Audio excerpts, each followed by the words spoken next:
ഇപ്പോൾ നമ്മളൊരു ബിസിനസ് ഓണേഴ്സിനെ സംബന്ധിച്ചിടത്തോളം വെറുതെ ചുമ്മാ ഒരു ലൊക്കേഷനിൽ പോയിട്ട് ബിസിനസ് തുടങ്ങുക എന്നുള്ളതല്ല. എത്ര വലിയ ബ്രാൻഡാണെന്നുണ്ടെങ്കിലും എത്ര ചെറിയ സ്റ്റാർട്ടപ്പ് ആണെന്നുണ്ടെങ്കിലും ഫസ്റ്റ് നമ്മൾ ശ്രദ്ധിക്കേണ്ട കാര്യം എന്താണെന്ന് വെച്ചാൽ ആ ലൊക്കേഷനെ കുറിച്ച് പഠിക്കുക എന്നുള്ളതാണ്. ഇപ്പോൾ എല്ലാവർക്കും ആ ലൊക്കേഷൻ ആപ്റ്റ് ആവുന്ന പോലെ നമുക്കും ആപ്റ്റ് ആവണമെന്നില്ല. ഇപ്പോൾ ജസ്റ്റ് ഒരു എക്സാമ്പിൾ പറയാന്നുണ്ടെങ്കിൽ പെരിന്തൽമണ്ണ പോലെ ഒരു സിറ്റി, ഓക്കെ, ആ സിറ്റിയിൽ ഫുഡ് അങ്ങാടി എന്ന് പറഞ്ഞൊരു സ്ഥലമുണ്ട്. ഒരുപാട് ഹോട്ടൽസ് ഉള്ള ഒരു ഏരിയയാണ് ഈ ഫുഡ് അങ്ങാടി, ഓക്കെ. അവിടെ ഒരുപാട് ഫ്രൈഡ് ചിക്കൻ കിട്ടുന്ന ഔട്ട്ലെറ്റ്സ് ഉണ്ട്.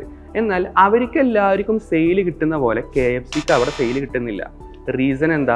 ഇവിടെ 400 രൂപക്ക് 10 പീസും 15 പീസും അവർക്ക് കൊടുക്കാൻ പറ്റുന്നുണ്ട്. എന്നാൽ ആ ബഡ്ജറ്റിൽ KFCയിൽ കിട്ടില്ല, 4 പീസാണ് കിട്ടുന്നത്. അപ്പോൾ എന്താ, ആ ഒരു ലൊക്കേഷനിൽ ആൾക്കാർക്ക് അഫോർഡ് ചെയ്യാൻ പറ്റുന്നത് നോർമൽ ഔട്ട്ലെറ്റ്സിലുള്ള ഫ്രൈഡ് ചിക്കനാണ്. സോ ഇതുകൊണ്ട് തന്നെ അവർ KFCയിലേക്ക് പോവില്ല എന്നുള്ളതുകൊണ്ടാണ്. ഇപ്പോൾ KFCക്ക് ഡൽഹിയിലും മുംബൈയിലും കിട്ടുന്ന ആ ഒരു സെയിൽ എവിടെ കിട്ടില്ല? നമ്മുടെ പെരിന്തൽമണ്ണയിൽ കിട്ടില്ല. സോ ഇതുകൊണ്ടാണ് നമ്മളൊരു ബിസിനസ് സ്റ്റാർട്ട് ചെയ്യുന്നതിന് മുമ്പ് ആ ലൊക്കേഷനെ കുറിച്ചും അവിടുത്തെ ഓഡിയൻസിനെ കുറിച്ചും പഠിക്കണം എന്ന് പറയുന്നത്. ഇതിനു വേണ്ടി നമുക്ക് ഉപയോഗിക്കാവുന്ന 2 മെത്തേഡാണ്, ഒന്ന് ബയർ പെർസോണ എന്ന് പറയുന്നതും അതുപോലെ കോമ്പറ്റീറ്റർ അനാലിസിസ് എന്ന് പറയുന്നത്. സോ നിങ്ങളുടെ ഒരു പ്രൊഡക്റ്റ് മാർക്കറ്റിലേക്ക് ഇറക്കുന്ന സമയത്ത് ഫസ്റ്റ് നിങ്ങൾ മനസ്സിലാക്കേണ്ട കാര്യമാണ് നിങ്ങളുടെ ലൊക്കേഷൻ, നിങ്ങളുടെ ഓഡിയൻസ് എന്ന് പറയുന്നത്. നിങ്ങളുടെ ഓഡിയൻസിൻ്റെ ബിഹേവിയറും അവരുടെ പേഴ്സണാലിറ്റിയും മനസ്സിലാക്കുക എന്നുള്ളത് ഒരു മാർക്കറ്റിംഗ് ചെയ്യുന്ന ആളെ സംബന്ധിച്ചിടത്തോളം വളരെ ഇമ്പോർട്ടൻ്റ് ആണ്.